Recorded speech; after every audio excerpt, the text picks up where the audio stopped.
kita lanjutkan dari part sebelumnya. Jadi dalam value analysis kita akan mencoba ngecek rancangan produk desain yang sudah kita lakukan misalnya sebelumnya atau saat ini gitu ya. Ada nggak ya yang bisa kita perbaiki untuk menambahkan nilai dari si produk itu gitu.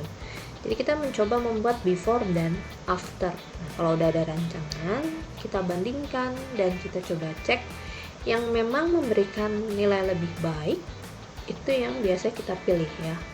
Value edit di sini itu bukan hanya untuk konsumen, tapi juga untuk perusahaan. Oke. Nah, berikutnya tentang sustainability dan life cycle assessment atau LCA.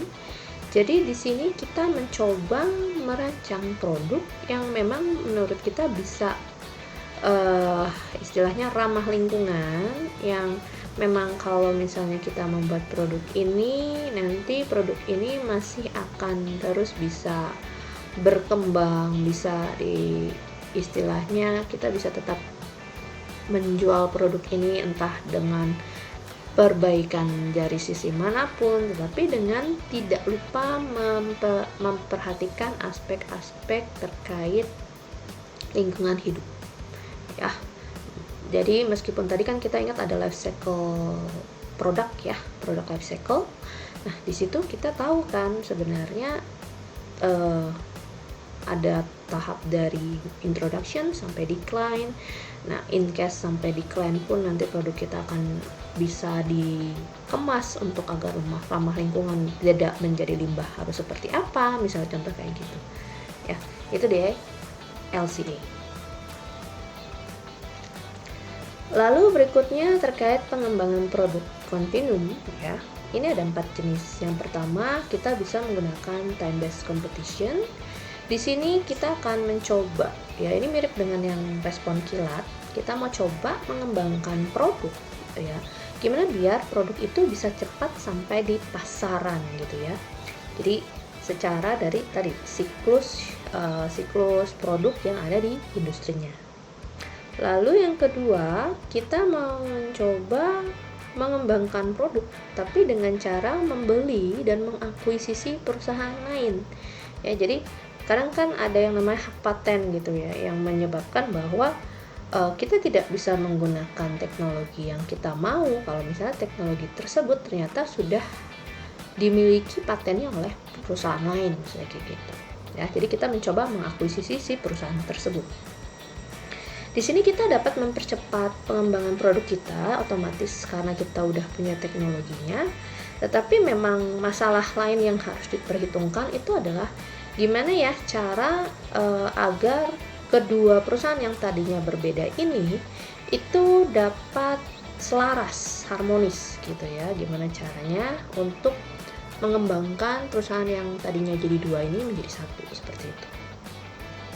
Lalu yang ketiga terkait joint venture. Di sini kita istilahnya kerja sama dengan perusahaan lain gitu ya.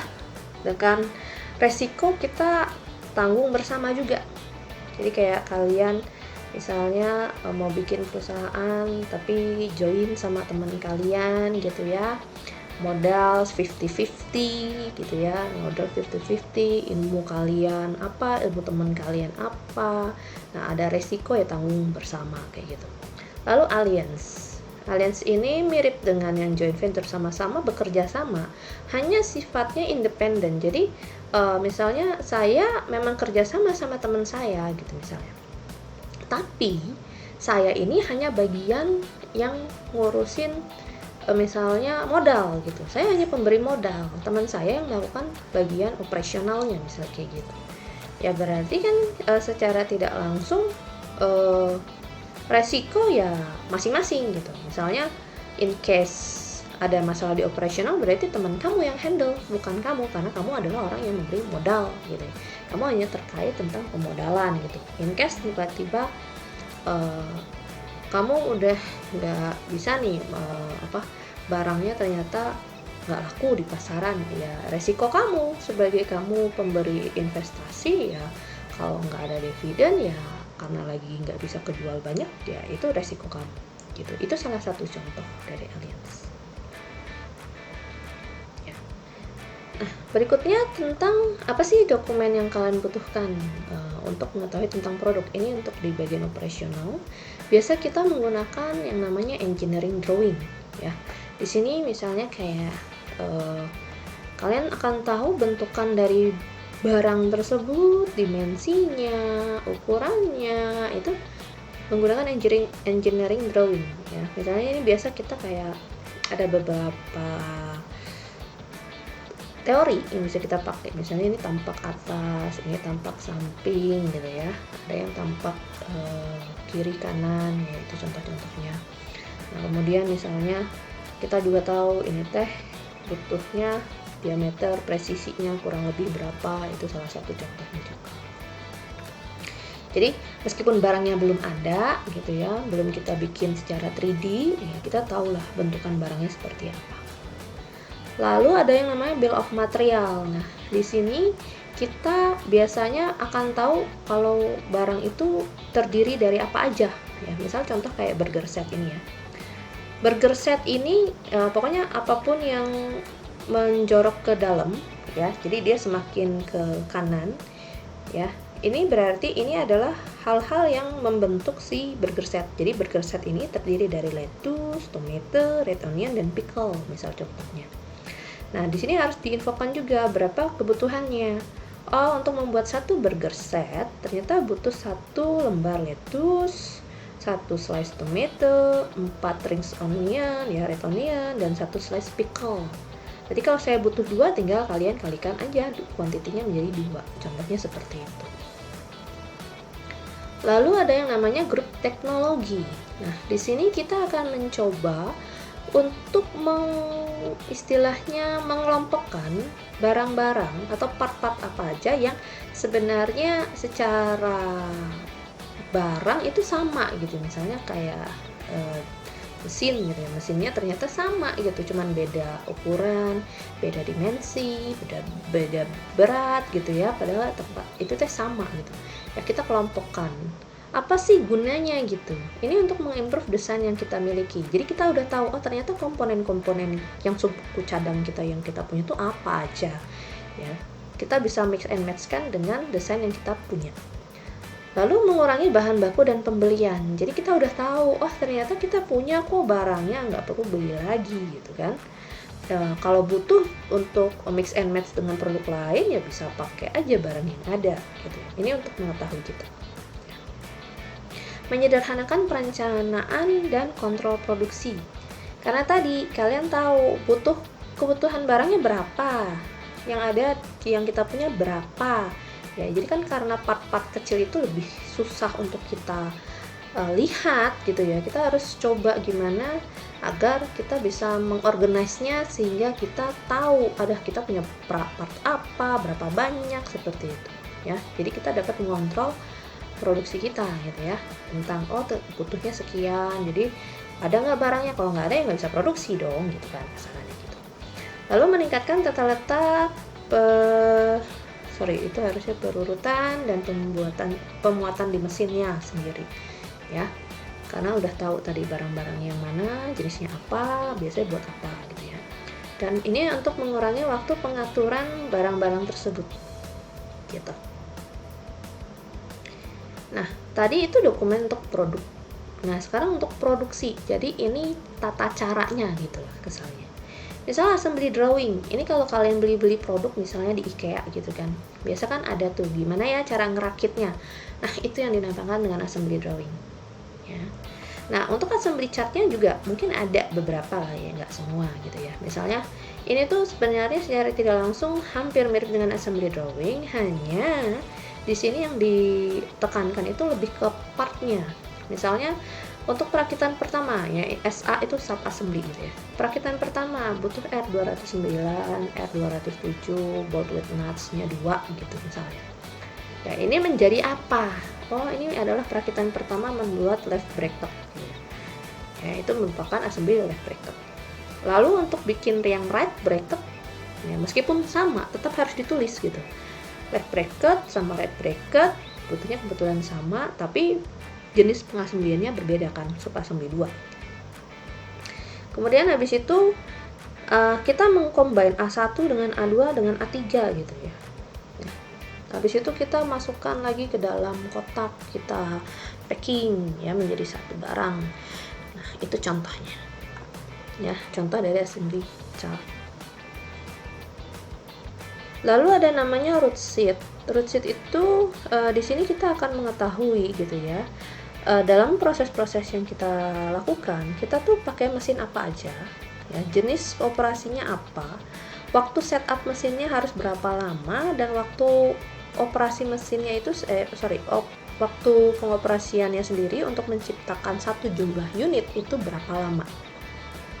Ya, jadi misalnya mesin auto insert 2 ini merupakan proses operasi insert komponen set 56 misalnya.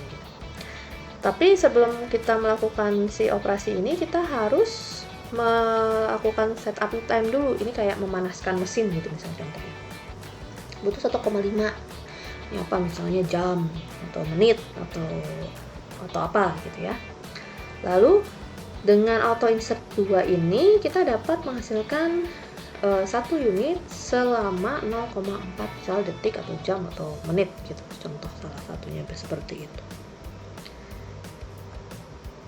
Lalu berikutnya work order. Nah, di work order ini ya, kita jadi tahu misalnya ini mirip kayak kalian ngasih stiker gitu. Nah, misalnya kalian nempel stiker di dus gitu ya. Ini jenis item di dalam dus itu apa? Oh, 157C gitu ya. Berapa jumlahnya? Oh, 125. Oh, ini harus kalian kerjakan kapan gitu. Oh, tanggal 5 bulan 2 tahun 2008 misalnya kayak gitu. Due date-nya kapan? Tenggat waktunya kapan? 5, 4, 8 misalnya, atau ternyata 2 hari. Nah, ini diproduksinya di departemen apa? Oh, departemen F32. Nanti harus dikirim kemana? Oh, departemen K11 misalnya, contoh kayak gitu. Ya, untuk memudahkan kita ketika kita harus mentransfer barang. Nah, ada juga yang namanya Engineering Change Notice atau ECNS. Nah, di sini sebenarnya dia ngerekap semua perubahan yang mungkin terjadi ketika kita mengganti misal draw assembly drawing, assembly chart gitu ya, atau receipt-nya atau work order-nya ya. Di sini semua perubahan harus ditulis ya. Jadi ini biasa kita gunakan ketika ada perubahan dari dokumen yang sebelumnya ada gitu. Nah, ini ada yang namanya PLM atau Product Lifecycle Management. Nah, ini saya ada videonya, kalian bisa tonton sendiri nanti videonya, tidak akan saya bahas detail di sini. Saya lanjutkan ke PCN atau Process Chain Network. Ya, di dalam PCN kita melihat sudut pandang itu dari sisi supplier versus sisi konsumen. Dan di mana masing-masing sudut pandang itu tetap ada yang namanya independent processing, surrogate interaction, sama direct interaction. Apa sih bedanya? Pokoknya kalau independent processing, pihak lain itu tidak akan bisa campur tangan terhadap proses yang terjadi di tempat kita. Jadi misalnya dari pihak supplier misalnya ya, misalnya di pabrik gitu ya, pabrik pembuatan sandwich gitu. Si konsumen tidak akan bisa campur tangan terhadap pembuatan sandwich di pabrik. Yang memegang kendali ya si supplier. Sama halnya dengan kalau dari sudut pandang konsumen. Ketika konsumen membuat sandwichnya di rumah gitu kan, orang pabriknya ya nggak mungkin akan datang ke rumah si konsumen untuk mengintervensi gitu kan. Berarti ya konsumen itu memegang kendali penuh dalam pembuatan sandwich di rumahnya. Itu independent processing. Surrogate interaction itu maksudnya pihak lain memiliki intervensi tetapi tidak banyak gitu. Jadi memang ada interaksi dari pihak lain terhadap bagaimana kita membuat sebuah proses gitu ya. Tetapi tidak banyak dan biasanya justru kita yang menentukan. Jadi misalnya kayak gimana? Dari sudut pandang supplier, misalnya di sebuah restoran gitu ya, untuk surrogate interaction-nya. Misalnya kita sebagai konsumen datang ke restoran, otomatis kan kalau mau milih sandwich itu sesuai dengan apa yang ada di menu dong, ya. Jadi si pihak supplier sudah menentukan cuman boleh ada menu ini gitu kan. Hanya paling beda di mana sambelnya